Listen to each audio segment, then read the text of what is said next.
Gente, então bom dia. Sejamos bem-vindos de novo para mais uma quarta-feira de estudo. Bom Hoje dia. nós vamos para o nosso capítulo 5, Ética. Responsável de hoje é a Soninha. Soninha, de vez em quando, nós vamos interferir, tá? Então, lembrando, gente, não é palestra, é grupo. Então, conversem, tragam opinião, tragam esclarecimentos, tirem dúvidas. Se a gente não souber, a gente estuda, semana que vem a gente traz.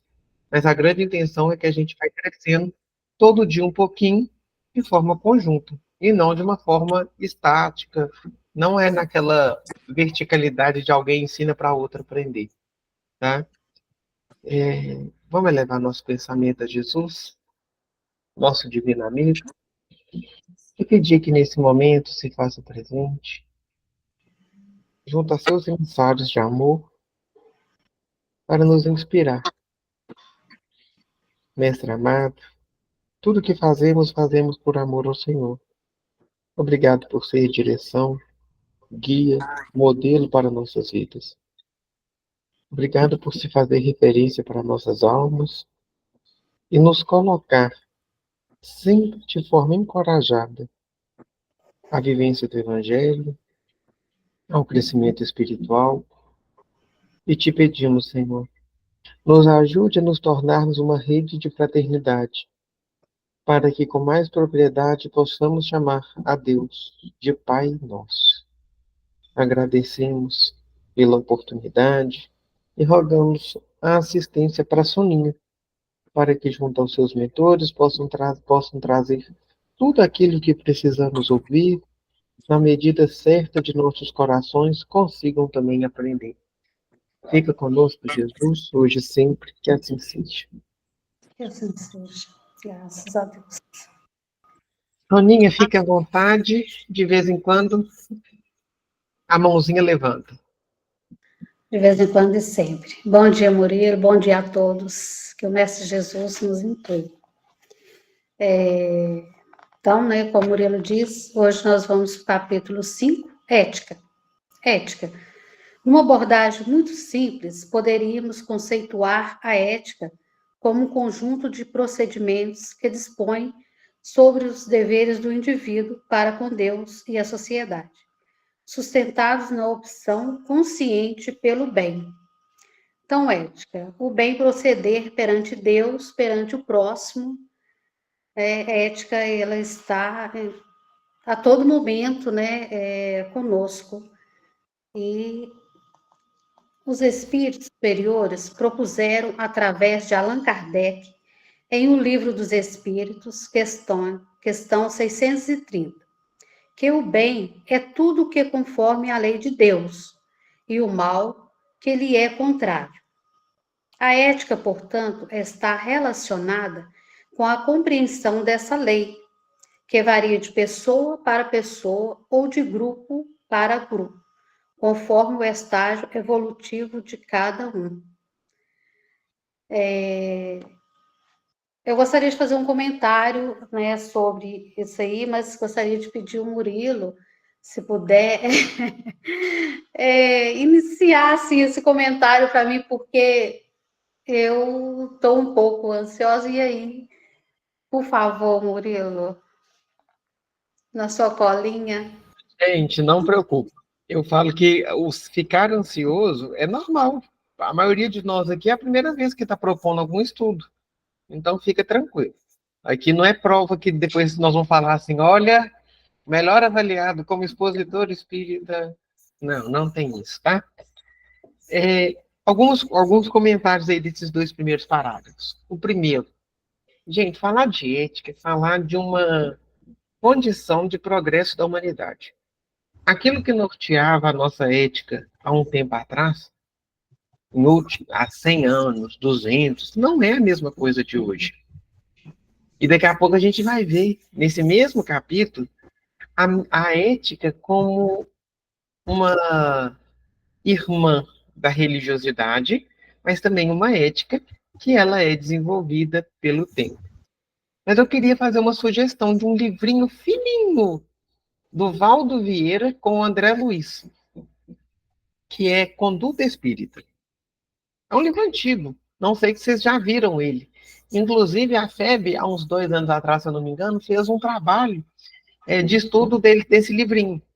Por quê? Porque ele vai falar dessa conduta, dessa ética que nós temos quando nós assumimos, toda vez que chove, essa parte do lago, quando nós assumimos esse compromisso até lá na frente no de testemunharmos o Evangelho. Então, é como se fosse um roteiro. Porque quando a gente fala no livro dos Espíritos que Jesus é guia e modelo, olhar para o Cristo, às vezes a gente olha e fala como andar para chegar nele. Então, a gente tem a doutrina trazendo para nós essas reflexões do como fazer.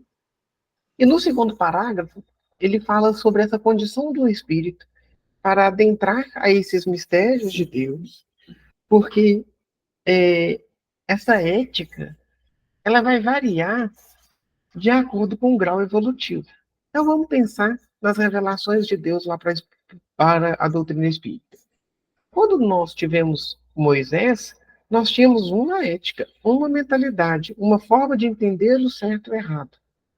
Quando Cristo vem, ele reinaugura a nossa forma de nos relacionarmos com Deus e instaura uma lei de justiça pautada no amor. E não mais naquele olho por olho, dente por dente. Ele traz não permissividade, mas ele traz uma estrutura de perdão. Ele traz toda uma nova forma de entender as relações humanas a partir da fé. E aí, quando a gente tem a terceira revelação, que a gente considera o próprio Espírito do Consolador prometido, que para nós é a própria doutrina, nós temos um novo estágio, onde uma nova ética também vai ser instaurada. Qual? A do amor, a de entender a pluralidade das vidas, a pluralidade dos mundos habitados, as leis de progresso, de amor, ou seja, fazer com que esse véu que nos separa de um conhecimento espiritual mais profundo vá caindo. Então é isso. Foi isso aqui que está na minha colinha, Soninho.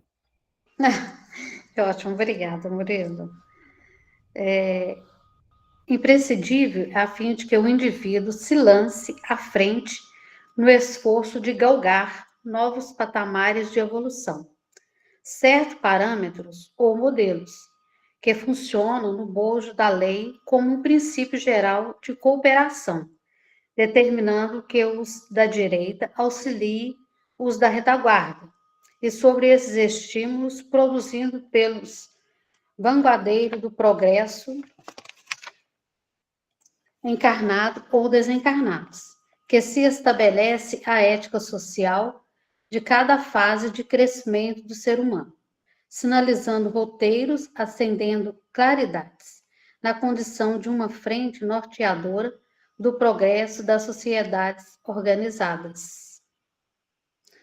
Historicamente, a mediunidade está tão intimamente ligada à vida religiosa, que os espíritos elevados, e especialmente Jesus, lançaram preciosos roteiros para que os indivíduos a ela chamados pudessem exercê-lo com segurança.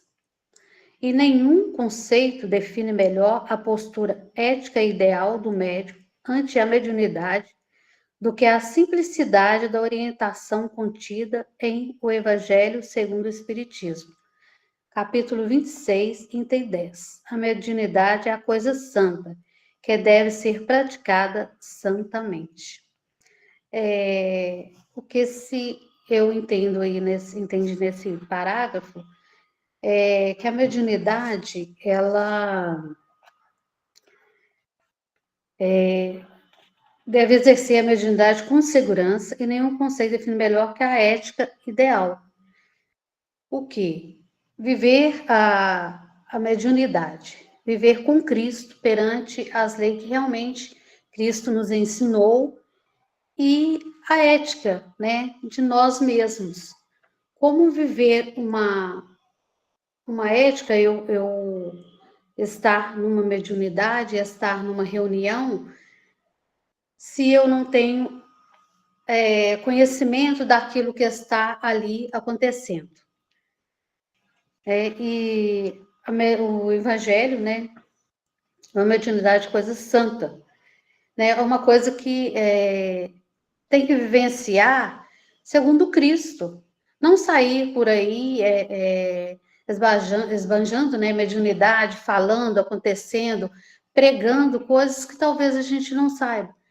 E aquilo que vá contra a lei de Deus, contra Jesus, né? Então, se eu tenho conhecimento, se eu tenho sabedoria, que eu possa fazer, que eu possa vivenciá-la com respeito, né? Com educação, com entendimento realmente da ética. Murilo, por favor, me auxilia aí. Eu acho interessante quando ele fala assim, e aí você tocou no assunto que eu vou chegar. Primeiro, a mediunidade tem que ser exercida de uma forma santa. Gente, a mediunidade tem que ser exercida. Ao médium é pedido o aprimoramento moral que lhe cabe.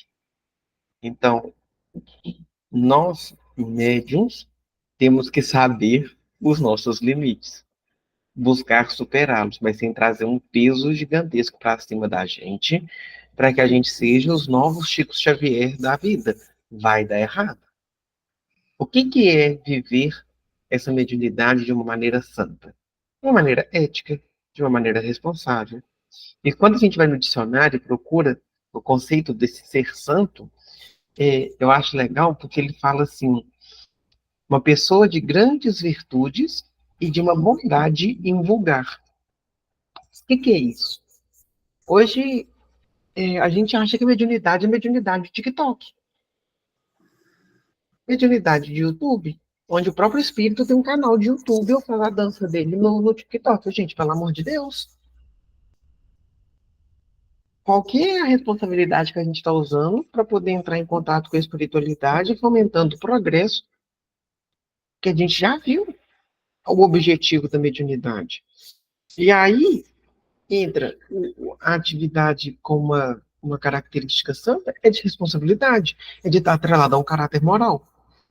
E depois, quando eu falei que a gente tem o autor aqui coloca a, a mediunidade, a questão religiosa atrelada à questão ética.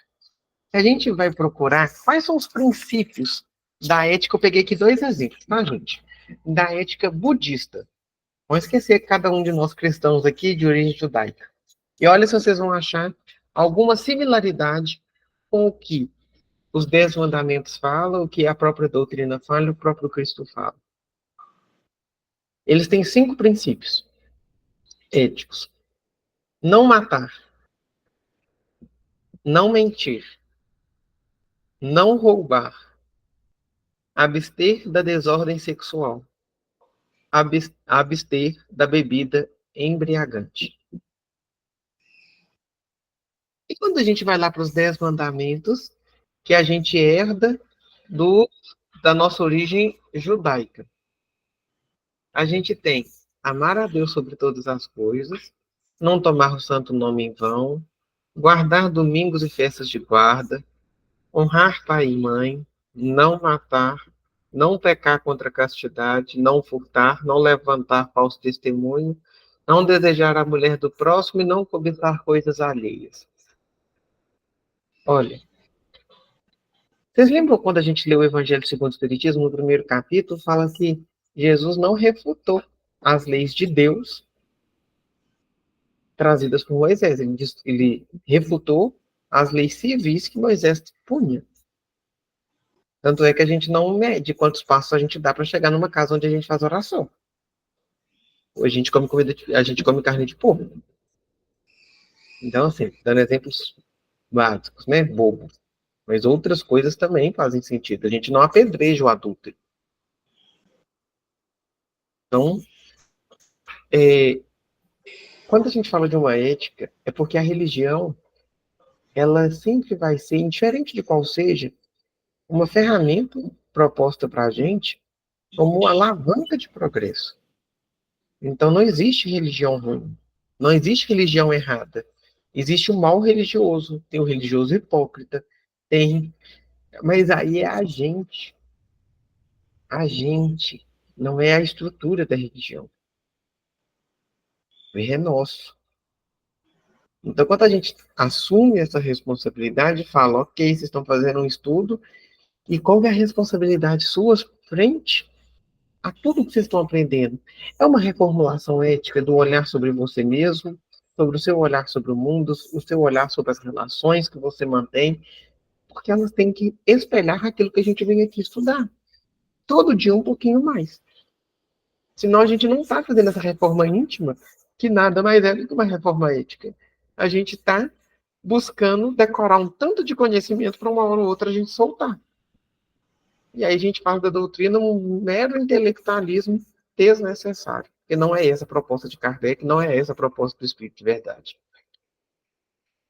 E aí a ética, ela não está, né, no entender de ir para uma mediúnica. Por exemplo, hoje é dia de uma reunião mediúnica.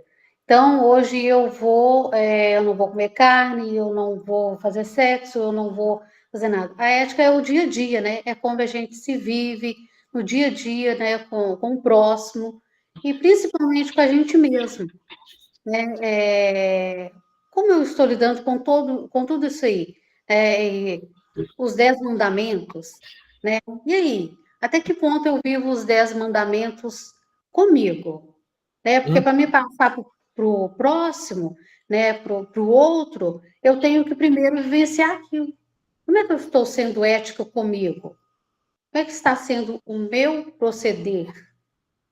Eu acho mais impressionante é porque a gente, numa cultura nossa, ocidental, mas até numa cultura que a gente tem buscado até reproduzir culturalmente, a gente fala muito da sexualidade como um algo sujo, pecaminoso, como ainda com esse ar, vocês notam? Mas o que que a espiritualidade fala para tomar cuidado com essa sexualidade? Porque sexualidade não é ato sexual, é muito além. Vai ficar aqui uma outra sugestão de leitura que depois a gente pode até fazer um estudo sobre ele. É um livro, ele não é um livro grande, tá, gente? Porque tem gente que falou comigo assim, nossa senhora, você passa livro demais, tá? Então eu estou comprometendo a ficar quietinho na minha insignificância, mas aí eu lembro do livro, aí a gente fala. Tem um livro que chama Vida e Sexo, do Emmanuel com Chico Xavier. Eles são 26 mensagens curtas e vai tratar sobre a sexualidade numa visão espiritual e o impacto dela na nossa vida, como que é o nosso comprometimento com uma sexualidade responsável e qual é o impacto disso na nossa vida. É um estudo maravilhoso e é um estudo que, se a gente tiver adolescentes aí chegando na fase adulta, que já tem essa vivência da sexualidade, pode ser trabalhado, porque ele vai ensinar mesmo uma vivência de uma sexualidade responsável. É incrível. Eu vou falar porque eu, quando estava ali 16, 17 anos, a gente tem esse despertar da sexualidade, né, natural do homem, e aí a Silvéria, que era a pessoa que mais me orientava espiritualmente, assim, ela me deu esse livro de presente. E ela leu ele comigo. Aí você imagina uma pessoa de 16 anos falando sobre sexualidade como de 70, quase 80. Eu quase morria de vergonha. E aí, qual que foi a beleza disso? Foi ela mostrar que o errado não é a vivência da sexualidade, não é esse despertar, mas a responsabilidade com que a gente age, qual que é a ética que permeia a nossa vida sexual de uma forma ampla, tendo uma consciência de que somos espíritos e qual que é a implicação disso. É um livro que eu tenho muito carinho. A gente depois pode, quem sabe, pensar em estudá-lo aí, para a gente saber conversar sobre isso de uma maneira sem tabu, dentro da Casa Espírita. É com você, Soninha. Vamos lá. A estratégia básica para que se alcance esse resultado é a gratuidade absoluta de seu exercício. Neste particular, o preceito evangélico: dai de graça o que de graça recebestes. É específico para a prática mediúnica, porque proposto por Jesus exatamente quando travava para os discípulos: recomendações referentes às líderes de intercâmbio espiritual, a que se deveria vincular no ministério fraternal socorrista, conforme Mateus 10:8. Curai enfermos, ressuscitai mortos, purificai leprosos, expelis demônios, de graça recebestes, de graça dai. Se a gente recebe a mediunidade de graça, se você tem um dom para ajudar, para auxiliar o próximo, né? Por que cobrar? Né? Jesus saía pregando de graça, ele não cobrava nada. E era o merecimento de cada um, né? Então, às vezes ele dizia, a sua fé te curou. Então, se a fé de cada um cura, né? Jesus estava ali nos curando, dando-nos de graça. E se a gente tem, né, recebe de graça do Altíssimo a condição de auxiliar o próximo, né, se a gente vivencia todo, né, a espiritualidade ali com amor, por que não dar com amor? Por que receber algo em troca? Eu não estudei para ter uma mediunidade, eu não comprei, né, a mediunidade, o dom. Se ele veio para mim auxiliar. Ô, Soninha, sabe o que eu fico mais impressionado? É se eu falar assim, olha, Soninha, é R$ 50 uma consulta espiritual com mentor X. E se esse mentor não aparece, o que eu faço? Porque sem ele o médium não faz nada, porque sem ter a quem intermedia, o médium não serve para nada. Você imagina a vergonha que deve ser? Ou falar, não, Rosana, tá? R$ 50 a consulta, o espírito tal vai te atender, e na hora o espírito não aparece, então eu vou ter que fingir? Como é que eu faço um compromisso de uma responsabilidade que eu não tenho? Porque não cabe a mim. Gente, o médium sem o espírito é exatamente igual ao médium não ostensivo. Então, a gente tem que parar de mistificar isso como se fosse o ser médium. Gente, uma coisa que a gente traz muito forte na nossa casa, a mediunidade não é profissão. Vá trabalhar, sabe? Porque você nunca viu grandes médiums fazerem da mediunidade profissão. E a gente já viu inúmeros se perderem por fazer de mediunidade profissão. Então é só a gente olhar para as histórias que nos rodeiam. A gente vê aonde está certo e aonde está errado. Mas sabe o que me mostra esse parágrafo, Sonia? Que até eu fiquei rindo aqui enquanto eu estudava. O início. É uma gratuidade absoluta. Ok, mas eu posso não cobrar. Mas se eu ficar esperando elogio e gratuidade, se eu ficar achando que a pessoa que foi ajudada pela mediunidade me deve favor, é gratuidade? E se para eu exercer eu fico esperando uma homenagem da casa que eu frequento e que eu trabalho, é gratuidade, gente? Só não vai ser dinheiro, não vai ser retorno pecuniário. Então, assim, toda vez que a gente espera algo de troca, deve ser gratuito. Porque às vezes a gente para muito nessa ideia do dinheiro. Mas vai muito além. Quando eu deixo todo mundo puxar meu saco, não tem nada de gratuidade. E aí eu volto. A Jupira, uma amiga minha, ela fala muito isso. Você quer destruir com o médium, massageia o ego dele. E quando você massageia o ego, você está cavando a cova. E o pior, o médium adora ir para essa cova. Porque a gente é fácil de verdade, gente. Então, ó, fulano, parabéns, você tá exercendo muito bem a mediunidade. Mas parou aí. Ou você está educando cada dia mais sua mediunidade, colocando a serviço dentro daquilo que a própria espiritualidade orienta. Bom caminho. Mas, gente, não começa a fazer festa para médium, pelo amor de Deus. Fazer festa para médium, ou ficar naquele trem de puxar saco e fazer 1000 elogios, você pode contar, porque na hora que ele cair na armadilha, quanto tempo ele fica de pé? Ele vai cair. E não se preocupe, a culpa vai ser sua também, não vai ser só dele. Oi, Nivaldo. Ô, Murilo, deixa eu fazer uma pergunta sobre esse assunto aí do médium.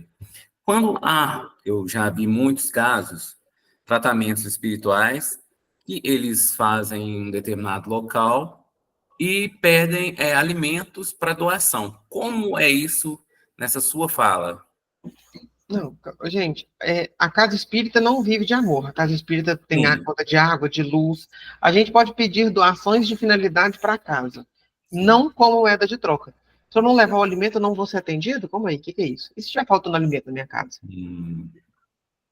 Então, é um pedido de doação para manutenção da casa. Aqui na nossa casa, a gente faz isso. No início da reunião, gente, nós temos campanha do quilo. Quem puder doar alimento, nós aceitamos. Gente, nós estamos fazendo obra, estamos precisando de doação. Quem se sentir tocado e puder colaborar, procura um dos voluntários. Isso é manutenção da casa.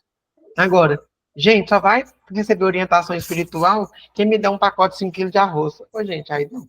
Aí é venda. Isso que eu Entendeu? estou perguntando. Aí eu já não concordo, não. Eu já Porque acho às vezes... que, inclusive, vai contra os princípios que o próprio Kardec coloca na codificação. Não, porque às vezes fazem grandes eventos, colocam lá o ingresso e você tem que levar 1 quilo de alimento. Se você chegar lá e não levar o quilo de alimento e não te deixarem entrar, aí já entra nessa outra parte. Mas vamos perceber outra coisa. Vamos pegar um exemplo dos congressos espíritas que tem pelas AMES. Normalmente se cobra o ingresso, sim. Mas vamos lá. Da onde que eles vão tirar dinheiro para pagar aluguel? A despesa como é que fala? Do palestrante que viajou, às vezes, de um estado para o outro para poder vir para cá, para poder fazer. Ô, gente, é onde a gente fala. A vida da espiritualidade é uma coisa, mas os recursos materiais para fazer um encontro gigante possível, iguais são lindos os encontros que nós temos a nível AME, que eu já fui, alguns, gente, tem custo. Agora, percebam, existe sempre parcelas de ingressos para quem não tem condição de contribuir. Então, assim, a gente também tem que entender que se todas as casas se comprometessem a fazer, por exemplo, uma promoção para ajudar a AME, não precisava de cobrar ingresso, não. Tinha que fazer inscrição só. Mas o problema é que a gente espera muito que o outro faça aquilo que não me tira da zona de conforto. Então, a gente tem que pensar A AME está vendendo ingresso? Tá. Mas a AME está deixando de fazer a papel dela enquanto função espírita? Não, porque as casas espíritas estão todas abertas. Então a gente tem que pensar um pouco nesse vai e vem. E não cair, gente, muito naquele estereótipo da rigidez. Porque senão a gente entra numa nova inquisição velada. A gente começa a condenar todo mundo. O que a gente está condenando não vem de mediunidade. Isso que eu falei, né? Não é referente aos eventos. Eventos agora, é uma coisa. Agora, eu estou falando quando tem o tratamento espiritual, é só em si o tratamento espiritual. Aí não, você está vendendo mediunidade. Aí eu já acho errado. Porque não é isso que a gente tem das grandes referências dentro da doutrina. Tá? Então, olhando para essas grandes referências, a gente vê qual é a condução mais correta, qual é a ética que permeia a nossa religião. Tá? Cleonice, você também levantou a mão. Ô, Murilo, então, no caso aí dessa cobrança que a gente vê aí, que dê de graça, que é de graça, a gente pode colocar essas questões que às vezes a gente vê ali nas propagandas, essas cartomânticas, né? Tipo assim, eu trago fulano 3 dias, cobro tanto e tal. Então, eu acredito que essa questão vai nessa relação, né? Vou contar um caso para vocês. Eu tinha um tio muito engraçado. E ele passou na Avenida Amazonas, e ele era viúvo. E a mulher falou com ele assim, deixa eu ler sua mão. Eu trago seu amor em 3 dias. Te cobro X reais. Ele falou, eu te dou minha casa. Mas eu quero ver você trazer. Gente, não se promete aquilo que não te compete. O médium de cura não promete cura. O psicógrafo não diz que o espírito tal vai manifestar para psicografar. O vidente não vai prometer que vai ver o espírito que te acompanha. Porque toda manifestação depende do espírito, não depende do médium. Se não tiver espírito a manifestar, não tem utilização da faculdade mediúnica. Eu vou intermediar o quê? Então, existem... Aí a gente também tem que entrar em um segundo viés. Nós não somos a única religião que lidamos com mediunidade. Existem em outras religiões outros princípios éticos para lidar com a mediunidade. Então, vamos olhar para o contexto espírita. Porque religiões outras que têm outras formas de entender a mediunidade, outros princípios éticos que regem essa manifestação, que eles sejam os melhores dentro daqueles princípios onde eles professam. Para a vivência mediúnica espírita, nós temos também os nossos princípios. Então, por exemplo, você não vai ver a nós espíritas indo lá, acabou a palestra e fala, gente, consulta de tarô, R$40, tá? Não vai. Mas, por exemplo, se você for numa casa de uma outra denominação religiosa, isso pode ser natural. Quem está certo e quem está errado? Olha, no contexto espírita, isso não é bem visto. Porque nós temos outros princípios. Mas na outra casa, aquilo é comum, aquilo é ético. Não está errado. Quando a gente olha para a cultura do outro com o nosso olhar, a gente sempre vai ser preconceituoso e julgador. Para a gente entender o outro, a gente tem que olhar com o olhar dele. Então, a gente não tem que ser suscetível a qualquer coisa, a gente pode ter opinião, mas entender que a cada um compete as próprias escolhas da própria vida. Acho que eu respondi, Leonice. Respondi, Nival? Soninha. Sim. Aí o que dá para entender, Murilo, na questão, né, de pior é aquele que do que fala, né, do que está lá prometendo trazer, né, a pessoa é quem acredita e vai, né, porque ele está sustentando uma crença lá deles. Acho que não. Todo mundo que procura tem uma dor. Às vezes eu não sei lidar com a minha dor. Vamos pegar um exemplo nosso, espírita. Vamos supor uma casa espírita que tem um trabalho de cartas consoladoras. O que é trabalho de cartas consoladoras em muitas casas que têm esse trabalho? As pessoas vão, tem uma palestra, e depois os médiuns psicógrafos ficam à mesa e recebem cartas dos familiares daquelas pessoas que estão ali. Se a gente vê o filme As Mães de Chico Xavier, a gente vai entender o que é isso. Então, mães recebem cartas dos filhos desencarnados. Se eu sou alguém que tem um filho desencarnado e não estou aguentando a minha dor, gente, e o luto é uma coisa real, ela não é uma coisa espírita ou não espírita, é humana, tá? Então, vamos supor que eu estou passando por esse luto. E aí, eu vou à casa espírita X que tem esse trabalho. Eu não vou ficar esperando a carta do meu filho, não, gente. Claro que eu vou. Eu posso até não receber, mas esperar eu estou esperando. A diferença é que o médium, num trabalho de cartas consoladores, não promete carta a ninguém. Manifesta o espírito que tem condição de manifestar. Tem uma cena do filme das Mães de Chico Xavier, lá no final, em que um espírito não tinha condição de não tinha condição de manifestar, mas pela vidência ele ouviu o que ele queria e orientou. Mas o Chico só falando sobre. Não teve carta. Então aí dá pra gente também fazer essa separação. Prometo ficar calado. Até porque, pelo jeito, pelo tempo, esse estudo também nós vamos gastar 2 dias. Mas eles costumam dizer que o telefone toca de lá para cá, né? Não é daqui para lá. Então, não é porque eu quero que eu vou receber, né? É a sintonia, né? E a espiritualidade que está naquele momento ali em sintonia com quem talvez vá receber e até mesmo com o médico que está lá, né? Psicografando, né? As cartas. Então, vamos lá. O Evangelho segundo o Espiritismo, no capítulo 26, já citado, justifica com lógica esse assunto ao argumentar que, não sendo a mediunidade produto de um ensino, de uma ciência, nem um médium responsável direto pelas comunicações, e que dá campo, mas os espíritos, não pode ele cobrar pelo que apenas transita pelo seu intermédio. Devemos entender essa gratuidade, não apenas no sentido literal, direto, de receber uma contrapartida em dinheiro, né, que já foi dito pelo Murilo, né, e já bem esclarecido, mas no sentido amplo de toda e qualquer retribuição, por mais discreta que seja. O trabalho do médium é do absoluto e total desinteresse, o que, aliás, representa no meio seguro de preservar-lhe a autonomia.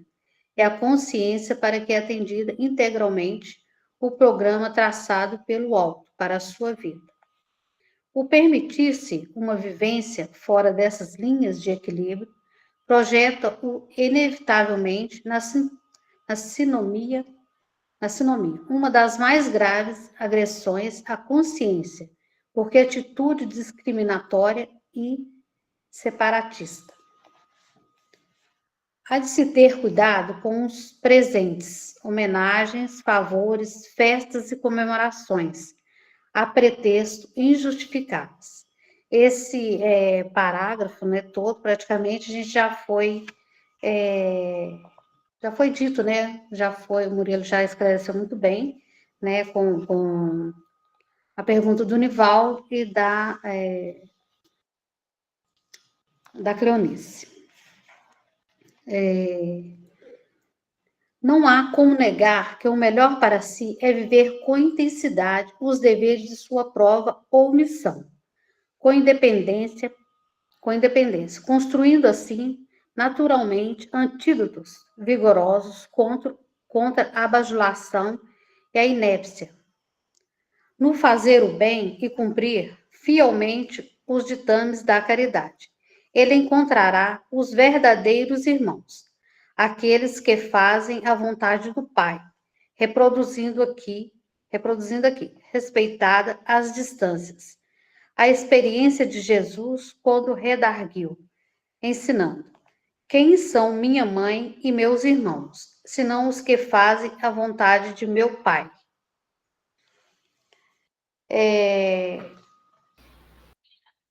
Murilo. Não, pode falar. Depois eu falo. Não, pode falar, por favor. Eu não, o estudo é seu.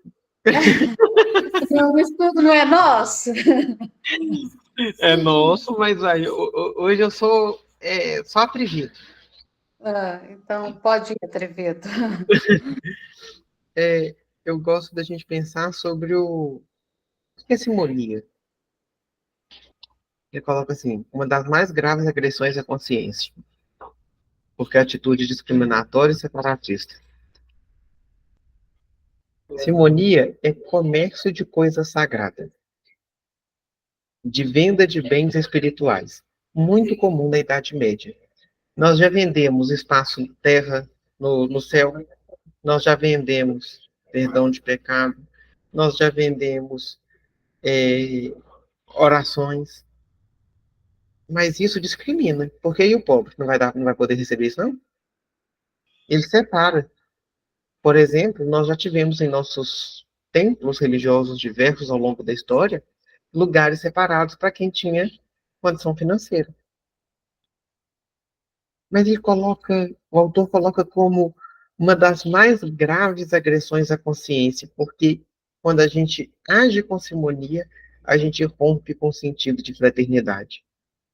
A gente perde a consciência da igualdade de cada um de nós espíritos perante o Pai. A gente vai contra tudo que o Evangelho nos prega. Por isso que a ética, ela é importante para que a gente não volte a incorrer nos mesmos erros.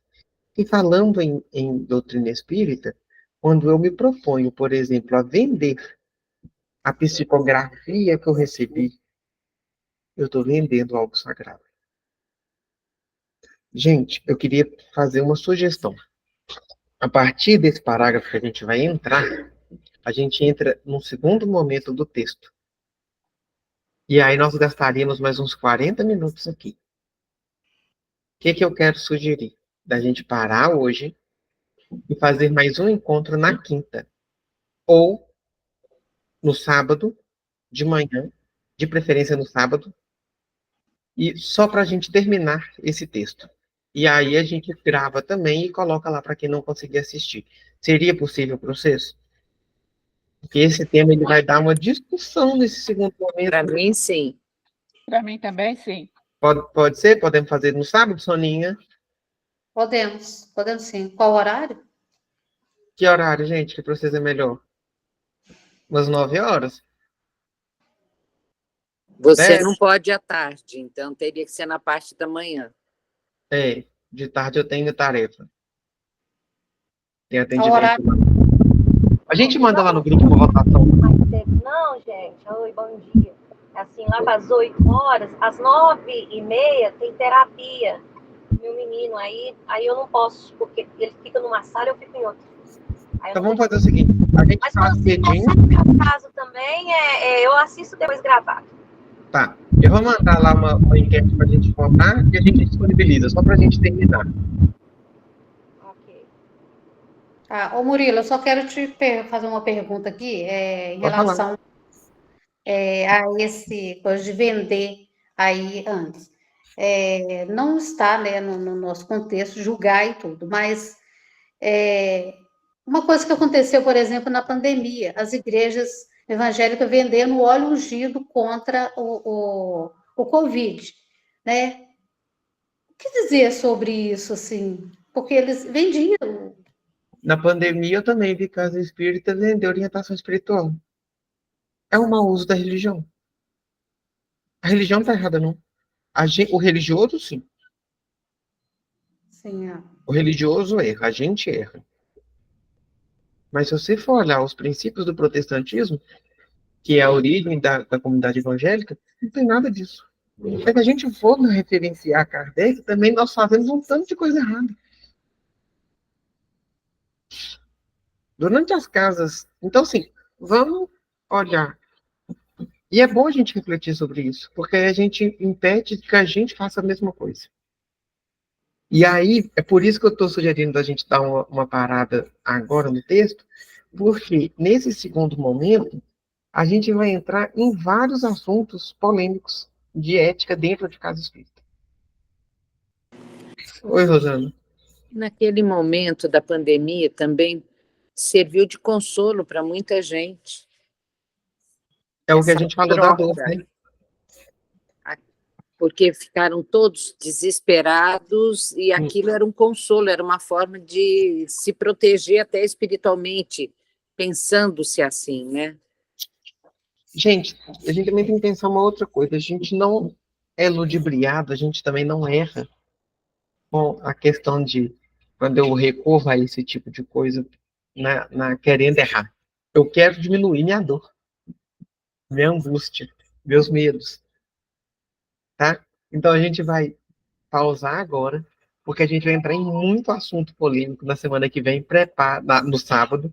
Preparem, porque eu vou encher vocês de perguntas sobre as nossas ações dentro das nossas casas, para a gente refletir se a nossa conduta é ética ou não. Pode ser, então? Sim. Ok. Rosana, faz a prece para nós.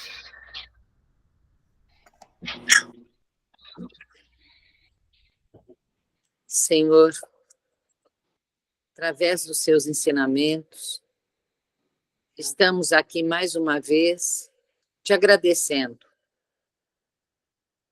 pelo que estamos recebendo em teu nome e que possamos, através das nossas preces, através do nosso conhecimento, podermos auxiliar a cada um dos nossos irmãos, encarnados e desencarnados.